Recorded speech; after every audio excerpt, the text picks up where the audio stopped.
We are joined by the man himself, the one and only Brian Berletic. Brian Berletic, he is, if I can get to my calendar, there we are. Brian Berletic is Bangkok-based geopolitical researcher, writer, and host and creator of The New Atlas, a fantastic show. Brian, I have sung your praises for a while, even before I knew I was singing your praises, before I knew who you were. How you doing, man? You doing okay? I'm doing well. I'm glad that I'm here on time this time, and I look forward to our discussion. You're fine. You're fine. No, man, I'm glad that you could join me. It's funny. After the first few times, I've had difficulty figuring out angles to take in our conversation because you tend to be pretty concise in your point of view in regards to, look, the stuff is in the documents. This is exactly what they're doing, whether it takes 3 years, whether it takes 10 years. This is exactly what they're doing. And I think you're right. Seems to be the maneuvers that the U.S. is doing. Overextend Russia, which is precisely what they're doing. Try to create choke points with China. It's what they're trying to do. But I think I want to hit two stories with you. One is to take this from the opposite angle. If you're Russia, China, Iran, Brazil, etc., what are they doing? Because they're clearly making moves. You can kind of see it in the way that they're operating. China cutting back on the minerals, opening up trade routes overland with its allies. You can see the boisterousness that's coming out from the standpoint of India saying, look, we're going to buy Russian oil. You're not going to tell us what to do in regards to our sovereignty. And the other story I want to hit is something that you were hitting pretty hard on, especially with you being in Thailand, is the Thailand-Cambodia thing. I am fascinated by that because I was confused by it. I wasn't sure whether it was entirely an issue of agency. But then when you get Cambodia coming out saying stuff like, we're going to nominate a sociopath for the Nobel Peace Prize, you think to yourself, what the hell? What the hell is this?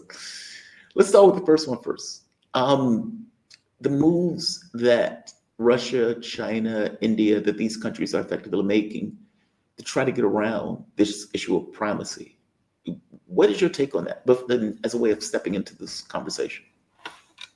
Yeah, so I always defer to the U.S. policy papers, which are published by think tanks funded by the largest, most powerful corporate financier interests in the collective West. And those are the interests that drive U.S. foreign policy, not President Trump, not President Biden, not the people in their cabinets. These people are a layer, an interface between the public and these special interests. The think tanks are a way of disseminating this policy, and then Washington is there to sell it more or less to the public, and in some cases implement it. Russia and China and many other nations are either already long aware of all of this, or they're becoming increasingly aware of this. And as you say, they're reacting to it. They're not just sitting there while this is happening to them. They are actively creating their own strategy to deal with this. And the strategy is the creation and the rise of multipolarism.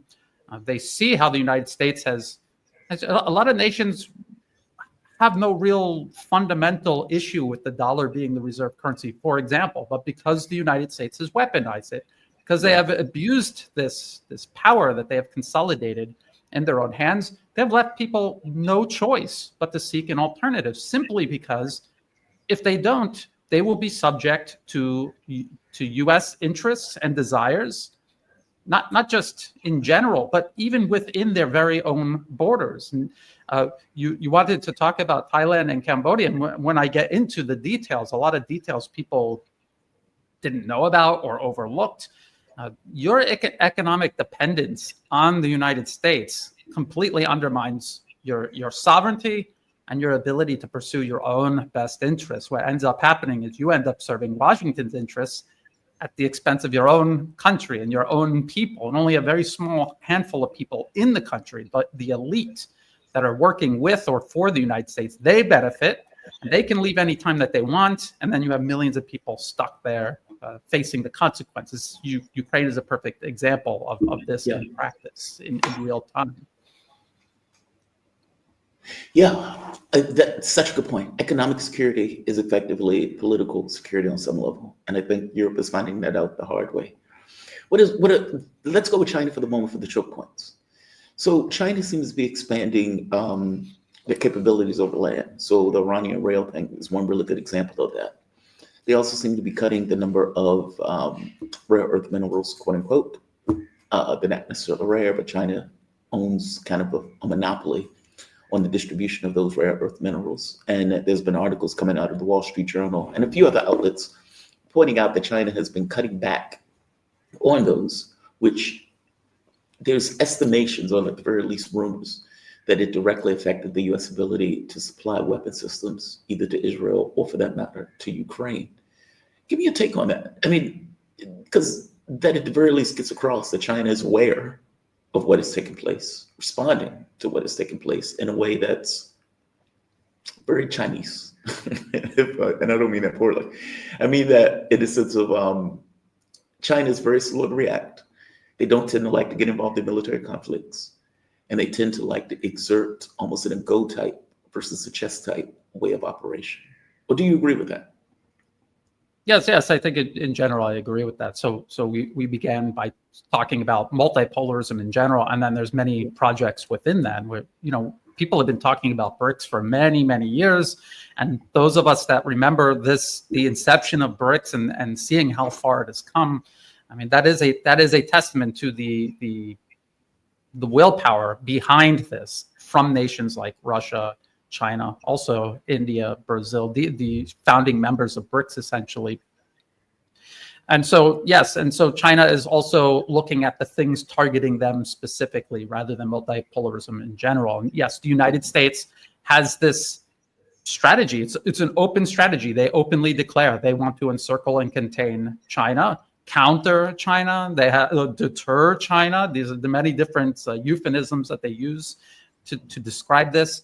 And they are the U.S. military and the Navy and the U.S. Marine Corps in particular have been arrayed specifically to contain China through maritime shipping, naval vessels, and also civilian shipping. They're putting the pieces in place to cut that off in a time of conflict that the U.S. itself will provoke. And we see them provoking it in the South China Sea, the island province of Taiwan, which is part of China, recognized as part of China even by the U.S. State Department officially, but in practice, they're in there agitating.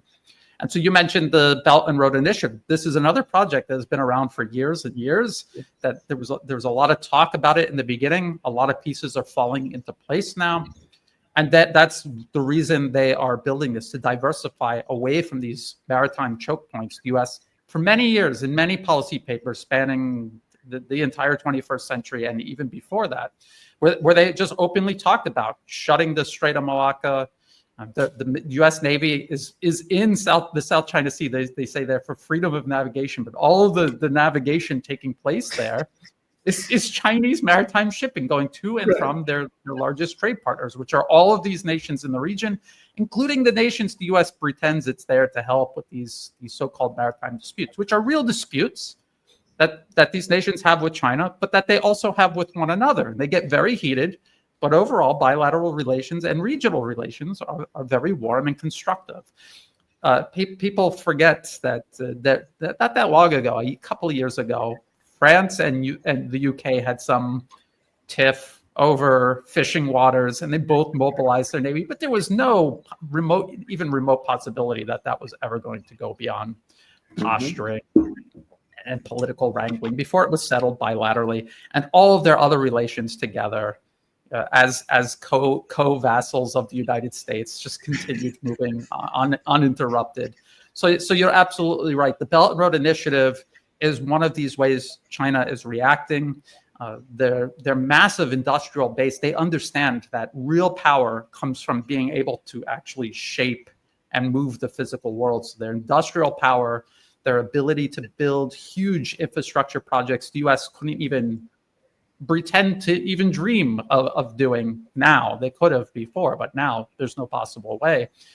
That is the other key that they're pursuing to try to balance this against U.S. containment strategy. And again, containment strategy, you have to think about it. The U.S.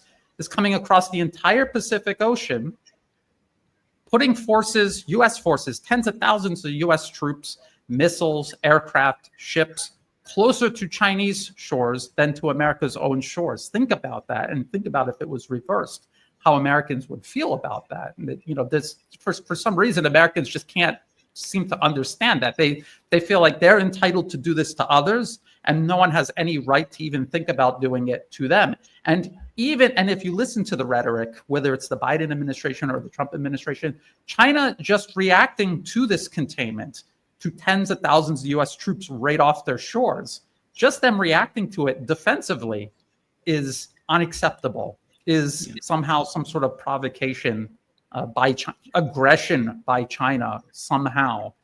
So this is the game that's being played, and these are just some of the ways China is reacting. I always bring this up every time we talk about this. Yes, China has a physical Belt and Road initiative. They have the digital Silk Road, where Huawei and other companies were building out physical telecom networks to diversify away from Western-controlled telecom technology. Just think about it. Not only do we know the NSA uses Western telecom to spy on everybody, they can control it. And as we saw with the pager attack in Lebanon, they can physically, literally weaponize it, turn it into bombs, and kill people with it. And so the digital Silk Road was part of that. But I always say they need to go one step further. China domestically has social media platforms that they have created themselves, that they control. Silicon Valley cannot determine how information flows between the people of China within their own borders. That's a decision the Chinese people and their government get to make. They need to expand that beyond the borders of China. Russia does the same thing. They need to expand this beyond. They sell weapons to secure the physical domains of national security for their partners and allies, but they really haven't offered any protection to these nations' information space, which is now in the 21st century a national security domain. So this is something that I think they could do more. If they did more, this would be one of the areas. This is a fascinating conversation. I had this conversation with Arno, and I was asking him, it started off going with this notion of how did Russia lose Azerbaijan, Armenia, Georgia, etc. And it went into this thing of like, yeah, Russia doesn't believe we build weapons. We don't do information warfare. And I was like, why don't you do information warfare? like you're a nation state. Like as a nation state, like you may put out RT and Sputnik, but oftentimes when you're thinking about the United States, they're using subversive information warfare. Like they're using like NGOs and all of these other things in order to, in this kind of non-transparent ways of getting across a particular point of view, political point of view, to put pressure and those type of things. He was like, we don't believe in doing that. I was like, that is to your detriment. That's to your detriment. I agree with you. Yeah. No, and the answer isn't for Russia to match U.S. interference with Russian interference, or China to engage in Chinese interference around the globe. That would only be playing into this narrative that the U.S. has already set up. But what you do is you give nations the ability to secure and protect their information space, and you do that by offering cooperation with, hey, Thailand, your whole information space is utterly dominated by Silicon Valley. And we're not even going to give you TikTok and have you locked into Chinese-controlled information space. We will help you develop your own, just like we're helping you build this high-speed rail network that will connect to China.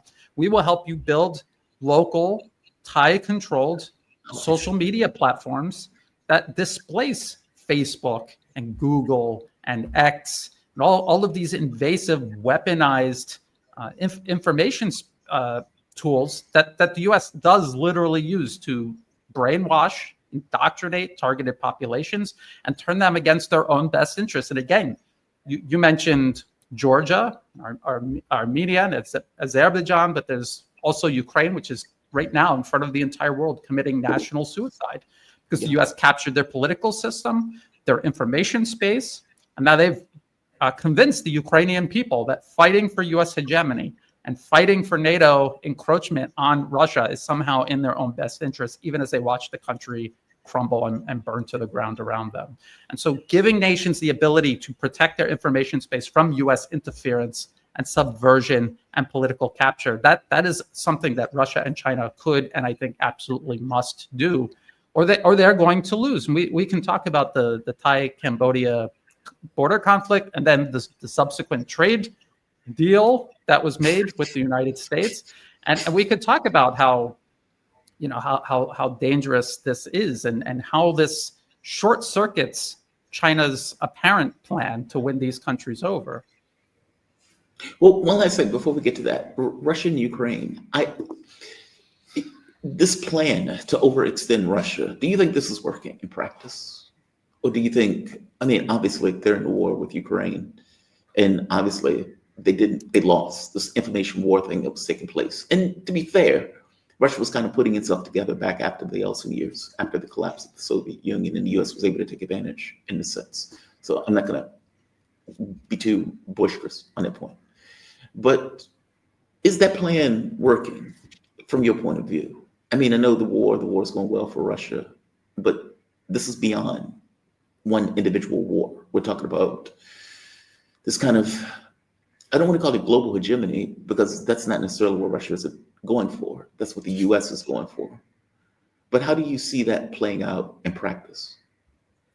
It has at least been partially successful, because we remember before the conflict in Ukraine really got going, and especially with the Russian military operation inside Ukraine, where was Russia involved elsewhere? In Syria. And they were protecting and upholding the sovereign government of the Syrian nation state. They at least froze US regime change and proxy war operations inside and against Syria. But then because they got wrapped up in this conflict, which again, the RAND Corporation, 2019, there's a paper literally titled Extending Russia. And among the many options in there was arming Ukraine and drawing Russia into a conflict in Ukraine, and also arming the terrorists, which they call rebels, in Syria. And so they did this, and they overextended Russia to the point where they could not do both. They had to pick. They picked Ukraine, and Syria was dismembered as a nation state, and it exists as a failed state, and also as now a springboard for U.S. military operations elsewhere in the region. They use that as an air corridor to attack Iran directly. They're building up this terrorist force that they delisted as a terrorist organization. Now they're going to openly back it, arm it, train it, and then they're going to use it against what is left of Syria, its neighbors along its borders, including Iraq and Iran. Okay, that's fair. I guess.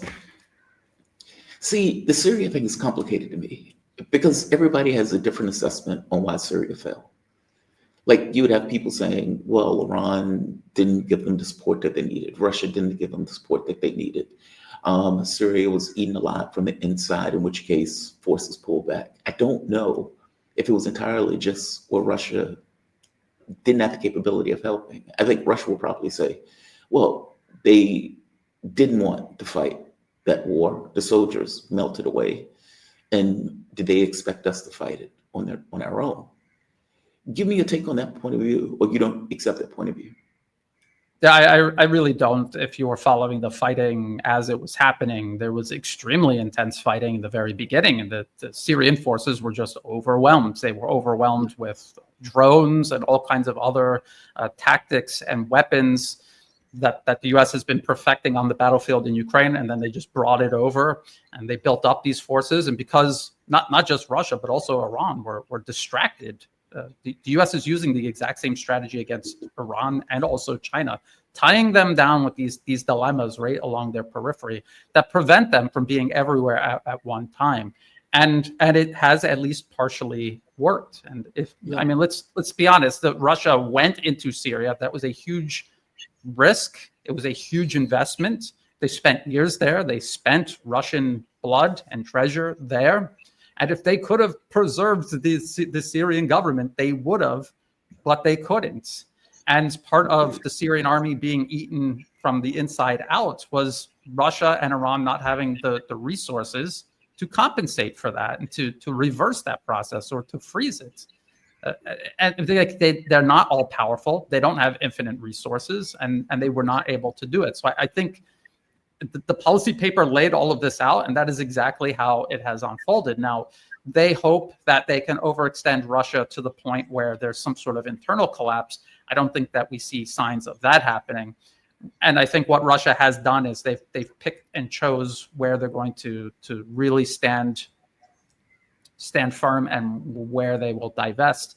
Belarus is an example. That was also in the paper. They wanted to do regime change in Belarus. That doesn't look like it's going to happen. Russia is putting nuclear weapons, Oreshnik, non-nuclear strategic weapons in Belarus. They've transferred Iskander missiles, which are very, very powerful, tactical. I would also say, in a way, strategic weapons. So they've reinforced certain areas and they've cut their losses elsewhere. I think we're going to see, Iran had no choice. They have done this, and China, to a degree, is going to be forced to do this as well. What happens when Kiev falls? Well, I'm fascinated by the question. God, man, I'm fascinated by that question. Because, like, from my point of view, Donald Trump, Medvedev pointed out to Donald Trump, he says, look, your ultimatums, we don't care for all intents and purposes.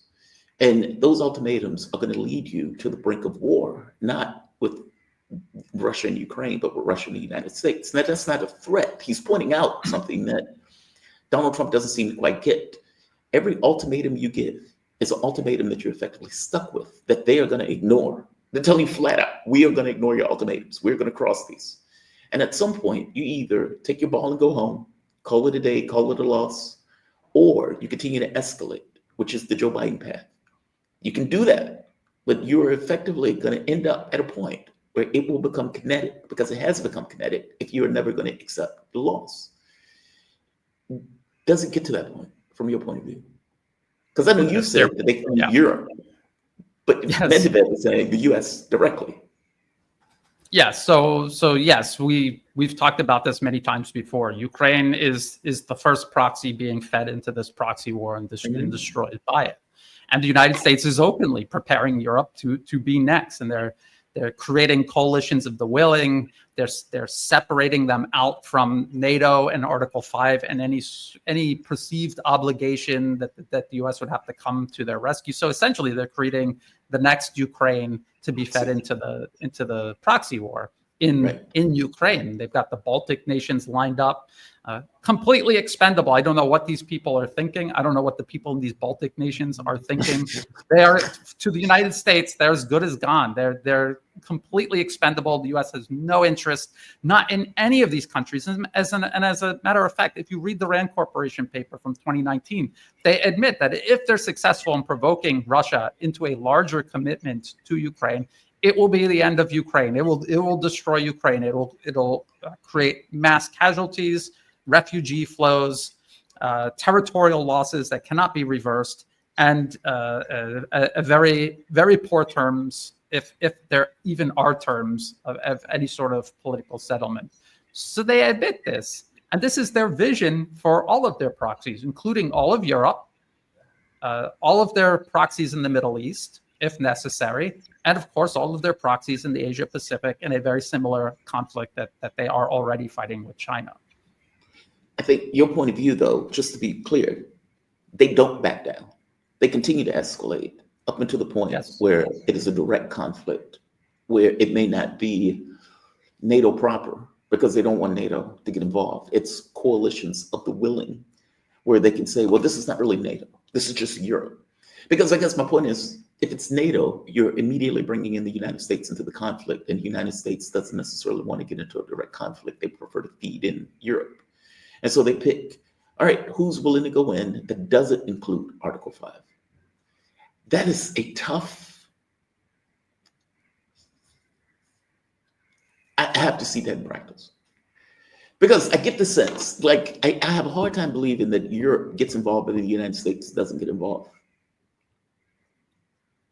I think that's what their plan is. I think they will pick other nations to feed in, and it'll just keep expanding out. And that's what they're trying to do. They're trying to work out, how are we going to do this without it spiraling out of control? Because what we want is a slow burn that is going to wrap up Russia so that they can't aid Iran or China or any of the nations in between as we do our, they say strategic sequencing. We cannot take all of these nations on at the same time. So we're going to pick apart one at a time, and we need to keep everyone else distracted so they can't mobilize their resources and stop us when we're doing this in places like Syria, in the Caucasus region and elsewhere, and even in regards to Iran now. Iran's being attacked directly.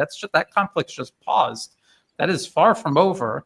And the U.S. goal there is to dismember Iran in the same way they did Syria. And so would Russia and China, people say, why aren't they doing more? Because they are tied up in these quagmires that the United States has created for both of them in their respective regions of the world. Well, see, I don't think they want to do more because they don't want to end up in a world war. And from their point of view, yeah, right. But that's that is so unsatisfying. And the reason why I say it's unsatisfying is it's like the pragmatic people, the rational people have to be on some level show restraint because of the other lunatics. That is so unsatisfying, even though it's kind of true in regards to what's taking place. Like Russia has done any and everything in its power to avoid a larger war with NATO. And that's not true on the other side. From their point of view, but this is just them being weak. Their pragmatism is weakness. It's not weakness, it's pragmatism. It's trying to avoid a larger war, or at the very least prepare for that larger war when that larger war comes. We'll see. I think it's going to be very hard for the U.S. to stay out of that conflict, just like it's been impossible for the U.S. to stay out of every other world war. And whatever president is in it is going to get sucked into it, just like every other U.S. president got sucked into it. I could be wrong. Meaning, regardless of what they said in those policy papers, reality is different. Or do you disagree with that? That all things being equal, no, the U.S. is going to stay out of it because the U.S. doesn't want to be involved in nuclear war. This is not World War II. This is not World War I. They're nukes now. In fact, to make that point clear, this came out about a week ago. I was going to hit this, and when you and Mark was coming on today, it reminded me. U.S. moves nuclear bombs to the UK. Ain't that something? Ain't that something? Give me your take on this article. And you haven't seen the article, but just the article, there's farcical elements of this because the economist is coming out of the West. But of course, there's always an argument of, you're forcing us to do this. Now, Russia admits in the article, Russia's made no advances towards NATO. It's made no overtures at all. And yet, you could say, well, we need to defend ourselves. So the U.S. needs to move nukes into the theater, not to mention moving troops to the Polish border, from my understanding. Is this what you're looking at? Well, what they're doing is kind of a mirror version of what Russia has done with Belarus. So Russia is positioning Belarus where it's essentially untouchable. You cannot attack Belarus without causing a massive escalation with Russia itself. And the United States is trying to deter Russia from saying, because we see what the West is doing. They're fighting Russia and they're laundering it through Ukraine. In other words, all of the intel, all of the battle plans, even the targets being picked, these are being picked by U.S. generals and other generals across NATO, not by Ukraine. Ukraine is just the excuse. They're just the front, the face of this. But this is already the U.S. is already involved. They have generals in Germany running the entire war from top to bottom, from the master plan all the way down to picking specific targets on the battlefield and hitting them with U.S. weapons that the U.S. has given Ukraine for Ukraine to push the button, so if even to go hit these targets. Yeah. And even before that, the U.S. has openly, admittedly, taken over all of Ukraine's intelligence agencies. So when we hear about Ukrainian intelligence assassinating politicians, journalists, military officers in Moscow, that's the CIA doing that. So they're already involved, and they're doing it through Ukraine. And they're worried that, Russia, maybe they're not going to attack the US, but maybe they'll flatten a factory in Germany or in the UK with Oreshnik missiles or something like that. And so this is why the US is posturing like this to try to deter that from happening. Of course, would the US use nuclear weapons if Russia used a non-nuclear strategic weapon on arms factories in either the UK or Germany? I don't know. This is what everyone is. They're doing this step by step, very slowly, incrementally. Each side is very slowly pushing towards where they want to be in this conflict and what they think they need to do to create sufficient leverage to achieve their objectives. For Russia, it's self-preservation. For the US, it's not self-preservation. It's not defending Europe. It is simply maintaining its hegemony, including its hegemony over Europe and the subjugation of Europe and the stripping away of Europe's sovereignty through this bureaucratic layer known as the European Union. But they have to know, and we can move to Cambodia and Thailand after this. I guess my thing is though, but they have to know that at a certain point, you reach a precipice where there is no more maneuvering. Like if you and I are playing chess, we can maneuver for a while, but there's a crowded game board. There's only so many spaces you can go before it becomes kinetic. And if you engage in a kinetic war, in a sense, there is no winning that war. Like it's one thing if I have a distribution of force that I can win and I can force a win. There's no force to win in this. There are nukes involved. Same thing with China. The US is going to lose any kind of conflict with China. It's just like I get it. It's almost like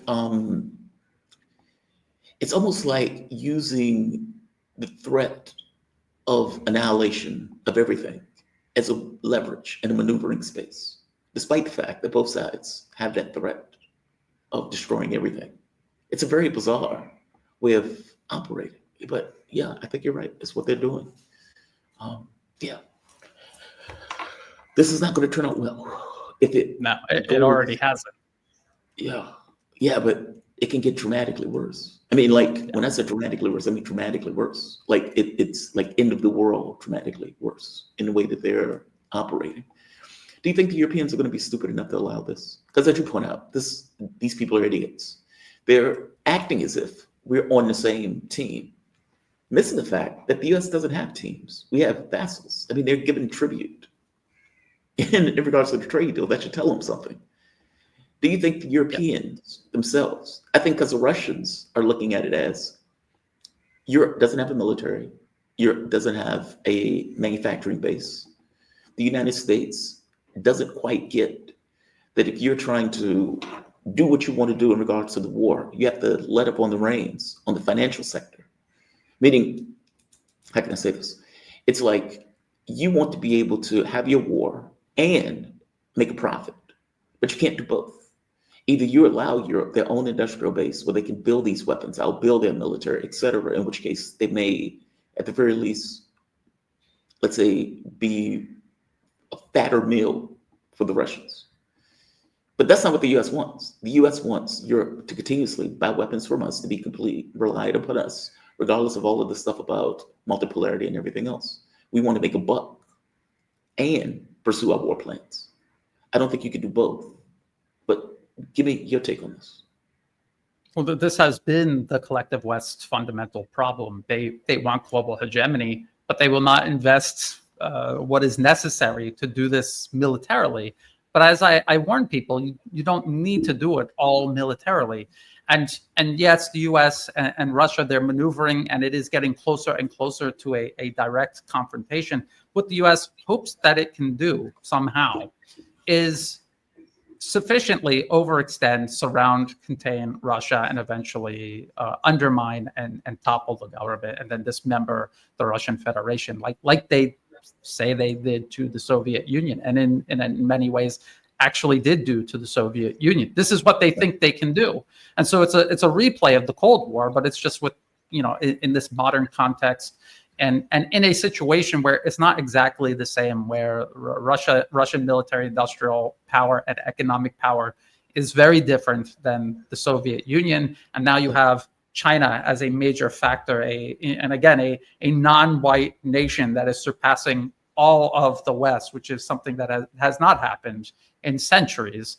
And this is something these people running Western policy as racists, they cannot accept this. This is at the very core, and you could see them panicking, overwhelmed with anger and outrage. How dare the Chinese even think about surpassing us? And it's not as if they're surpassing the West at the expense of the West.